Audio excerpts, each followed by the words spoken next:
안녕하세요. 60대 초반의 남성입니다. 늦은 나이지만 뒤늦게 찾아온 로맨스로 요즘 하루하루 행복한 날을 보내고 있습니다.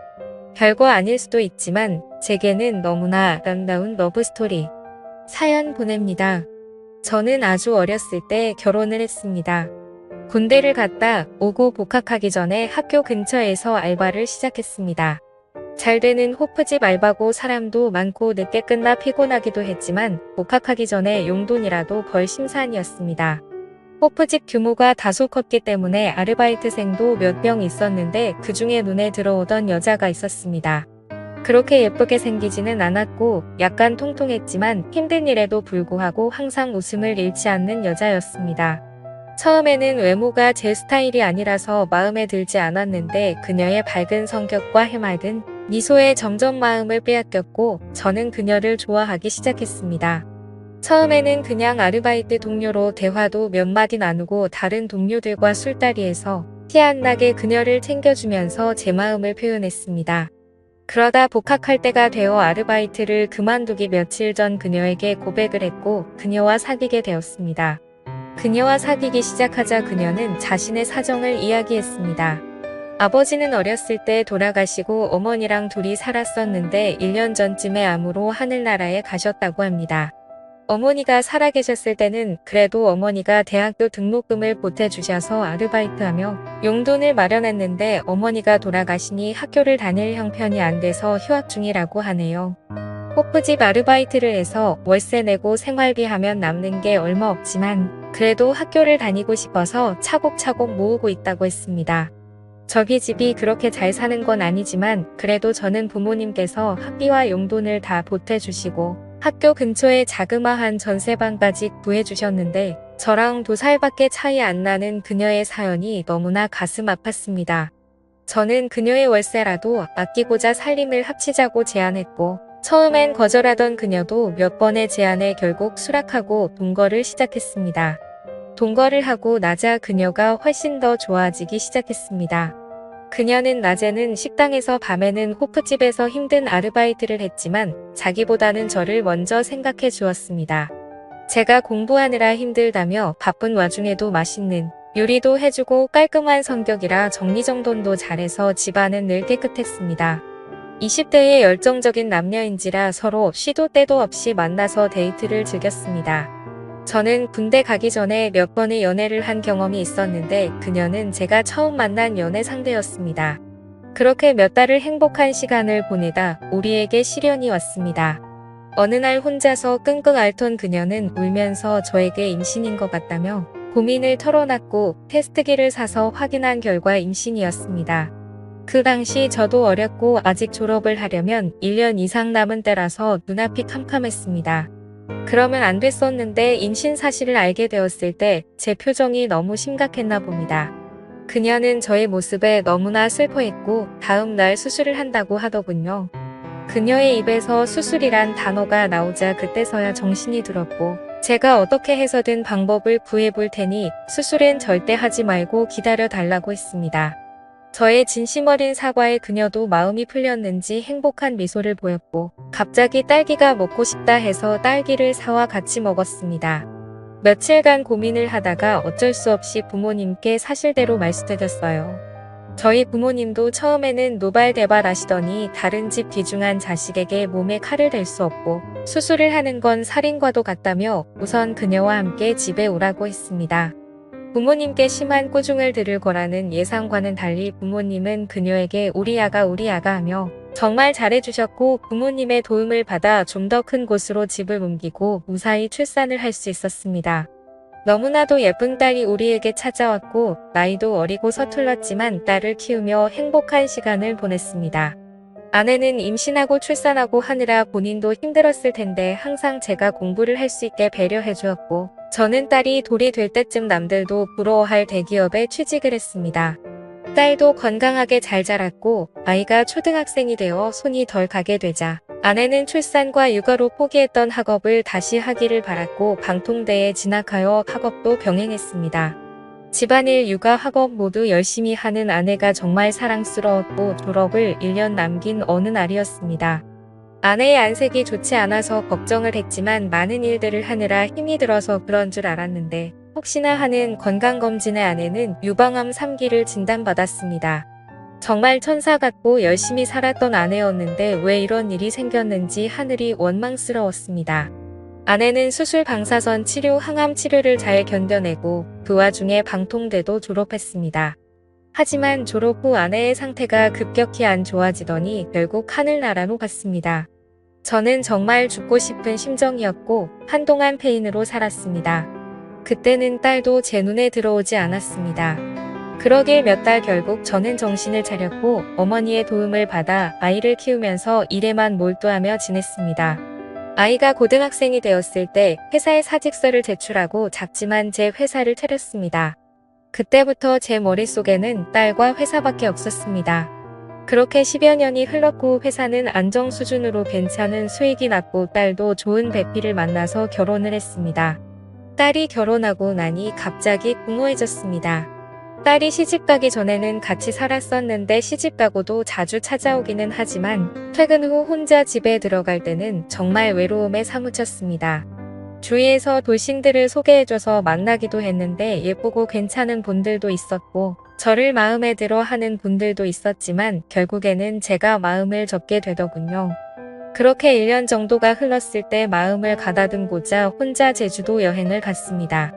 제주도를 향하는 비행기 옆 좌석에 40대 중반으로 보이는 아름다운 여성분이 있었습니다.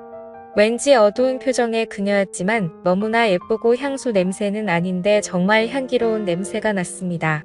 저는 옆 좌석에 앉아있다는 것만으로도 심장이 두근거렸고 첫눈에 반한다는 게 이런 건가 생각했습니다.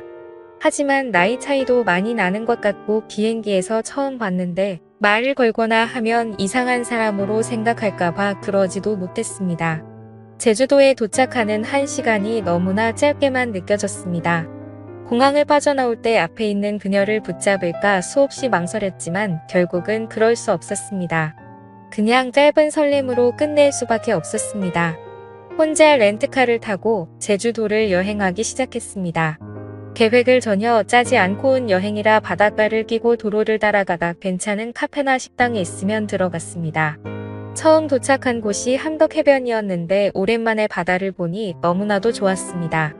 카페에 앉아 바다를 보는 것만으로도 힐링이 되었습니다. 근처에 숙소를 잡고 추천하는 레스토랑에 가서 혼자 저녁을 먹으며 와인을 한잔 했습니다. 너무나 만족한 식사를 하고 숙소에 와서 쉬는데 혼자 여행이 좋기는 했지만 외롭기는 했습니다. 다음날 전날 갔던 카페에 커피 맛이 생각나 다시 찾았습니다. 아침이라 사람이 많이 없었고 창가에서 바다를 보며 혼자 앉아있는 여자분이 있었습니다. 그 여자분이 고개를 잠시 돌렸을 때 그녀가 비행기에서 제 마음을 설레게 했던 그녀라는 걸 알게 되었고 제 심장은 두근거리기 시작했습니다. 저는 커피를 마시며 그녀가 눈치채지 못하게 그녀를 지켜보았고 그녀는 뒷모습에서도 왠지 쓸쓸함이 느껴졌습니다.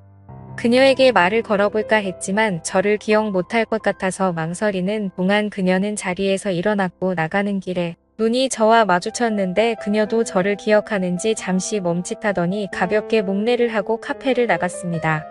저는 잠시 망설이다가 그녀를 따라 나갔는데 그녀의 모습은 보이지가 않았습니다. 몇십 분을 찾아 헤맸지만 그녀를 찾을 수 없었습니다. 용기를 내지 못하고 망설였던 제 자신이 너무나도 원망스러웠습니다. 너무나 아쉬웠지만 이내 제 마음을 부여잡고 다시 여행을 하기 시작했습니다. 그녀를 잡지 못한 제 자신이 한심스러웠는지 여행은 재미있지 않았습니다. 그렇게 하루 이틀이 흘렀고 더 이상 혼자 여행을 하면 더 쓸쓸해질 거라는 생각이 들었고 예정보다 앞당겨 돌아가기로 했습니다. 제주도에서 마지막 밤은 해변에 앉아서 파도 소리를 들으며 맥주 한 잔하기로 했습니다. 편의점 맥주 4캔과 주전부리를 사서 해변에 혼자 앉아 한 잔하기 시작했습니다. 그렇게 2캔 정도 마셨을 때 정말 생각지도 못한 일이 벌어졌습니다. 해변 저쪽에서 저에게 다가오는 인기척에 고개를 돌려보니 어두운 밤이기는 했지만 달빛에 비친 그녀의 얼굴이 제 두 눈에 선명하게 들어왔습니다. 그녀도 저를 보고 놀랐고 눈인사를 한 뒤 저를 지나쳐 산책을 계속했습니다. 이번에도 망설인다면 저는 평생 후회할 거라는 생각이 들었고 용기를 내서 그녀를 따라갔습니다. 이야기 좀 나누고 싶다는 제 말에 조금 망설이기는 했지만 바닷가에 앉아 맥주 한잔하기로 했습니다. 다소 어색하기도 했고 중간중간 말이 끊기기도 했지만 저희는 이런저런 이야기를 했습니다. 그녀는 가끔씩 환하게 웃기도 했는데 그녀의 활짝 웃는 미소는 너무나도 가슴 설렜습니다. 그렇게 이야기를 주고받으며 맥주를 다 마시고 그녀의 숙소 앞까지 바래다 주었습니다. 그녀는 저에게 감사하다며 남은 여행 잘하시라고 들어가려는 순간 저는 용기를 냈습니다. 괜찮으시면 남은 여행을 같이 하면 어떻겠냐고. 저도 혼자 여행도 좋기는 하지만 같이 여행을 해보고 싶다고 했습니다. 그녀는 난처한 표정이었지만 이내 알았다며 다음날 만나서 같이 여행하기로 약속을 했습니다. 다음날 그녀를 데리러 가며 혹시나 마음이 바뀌어 안 나오면 어떻게 하지 했으나 그녀는 약속 장소에서 환한 미소로 저를 반겨주었고 저희는 함께 여행을 시작했습니다. 아름다운 그녀와 같이 여행을 하니 너무나 즐거웠고 행복했습니다. 함께 보는 바다는 너무나 반짝였고 함께 마시는 커피는 너무나 향기로웠고 함께 먹는 요리는 너무나 달콤했습니다. 저희는 같은 숙소에 따로 방을 잡고 근처 이자카야에 가서 이야기를 나누었습니다. 같이 여행을 해서 그런지 전날보다 많이 가까운 느낌이었고 그녀는 저의 인생에 대해 궁금해하길래 결혼해서부터 아내와의 슬픈 이야기, 딸아이가 결혼하고 너무나 잘 살고 있지만 외로움에 하루하루 힘든 이야기를 했습니다. 그러면서 제 명함을 그녀에게 건넸고 그녀는 그날 본인의 이야기는 많이 하지 않은 채 제 이야기를 너무나 잘 들어주었습니다. 다음 날도 함께 여행을 했습니다. 수목원에 가서 같이 산책도 하고 바닷가를 거닐기도 하고 이제 조금 가까워졌는지 장난도 치고 정말 행복한 시간을 보냈습니다. 저녁 노을을 배경으로 바닷가를 산책할 때는 가볍게 손을 잡기도 했습니다. 숙소를 잡고 숙소 앞 분위기 좋은 와인바에 가서 와인을 마시며 대화를 했습니다. 그녀는 술이 조금 취했는지 아니면 제가 편해졌는지 본인의 이야기를 하기 시작했습니다. 그녀는 40대 초반이고 아들이 하나 있는 유부녀라고 했습니다. 그녀의 남편은 평소에는 너무나 자상하고 괜찮은 사람인데 술에 취하기만 하면 사람이 돌변한다고 했습니다. 처음에는 물건을 던지거나 가구를 망가뜨리는 선이었는데 몇 년 전부터 심해지더니 자신을 때리기도 하고 최근에는 아들한테까지 손을 대기 시작했대요. 몇 번이나 이혼을 하려고 했지만 그때마다 다시는 안 그러겠다고 무릎까지 꿇고 울고불고 매달리는 남편을 참아 내치기가 힘들었대요. 저런 아빠라도 아들에게 아빠가 있어야 한다고 생각해서 그동안 참고 살았대요. 그러다 몇 달 전 남편이 아들에게까지 손찌검을 했고 아들은 그 트라우마로 한동안 힘들어했대요. 지금은 아들도 많이 괜찮아졌지만 아빠를 너무나 무서워하고 있다고 하네요.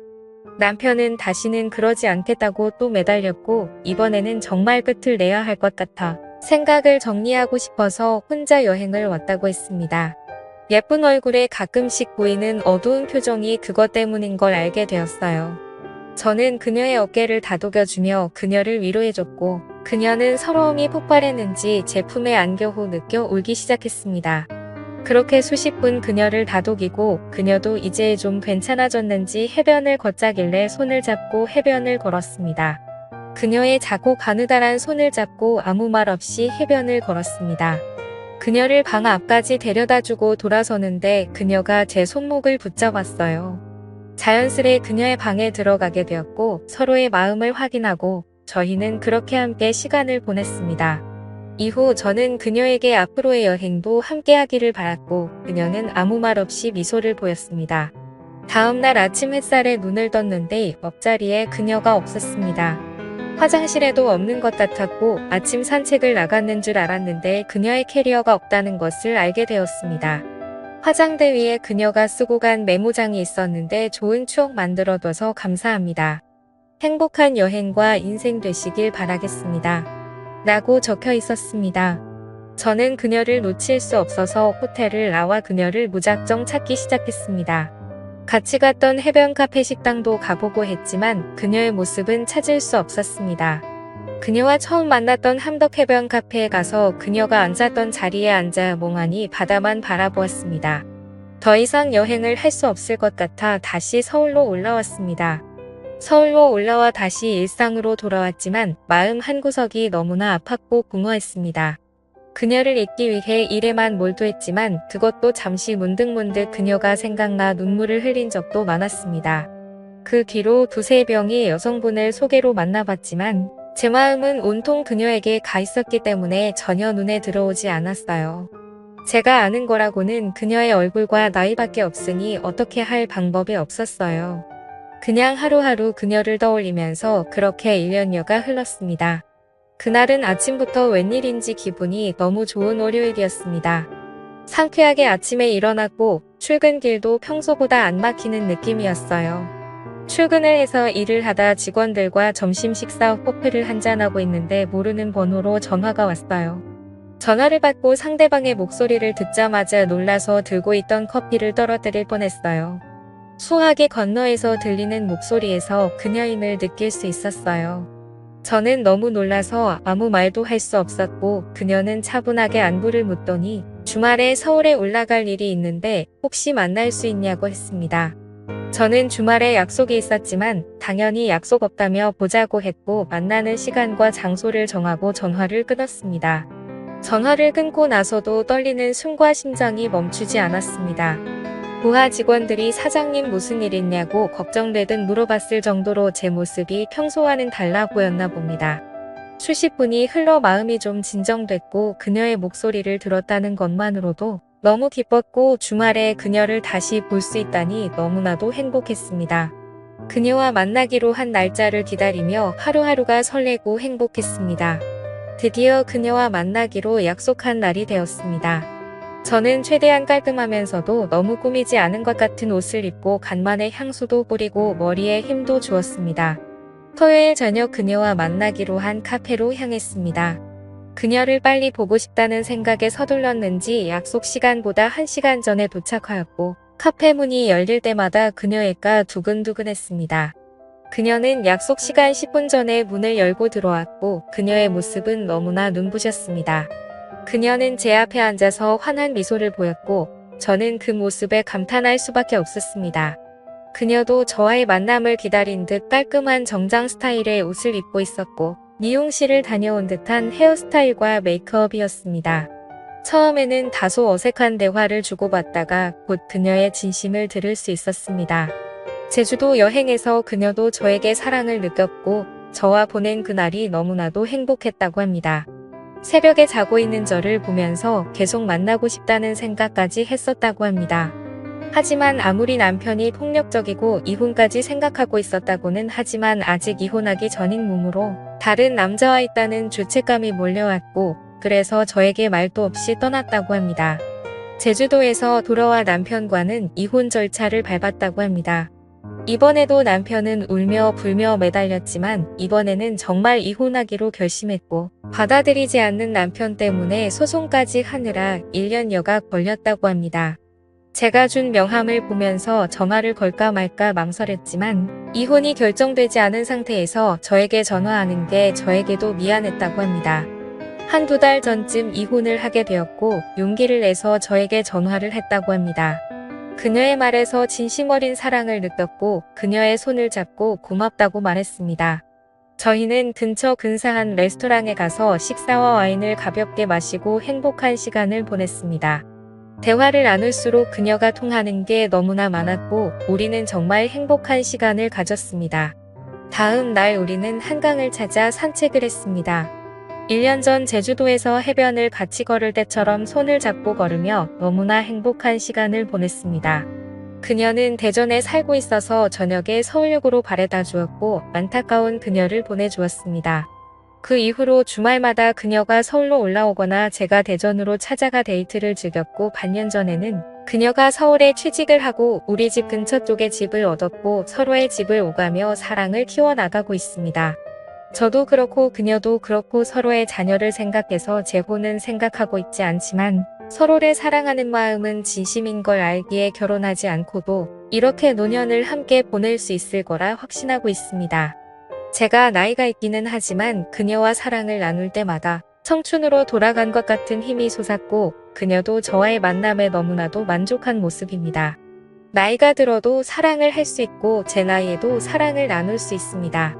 저 또래의 다른 분들도 좋은 인연을 만나서 사랑을 하고 사랑을 나누면서 행복한 제2의 인생이 되시길 바랍니다.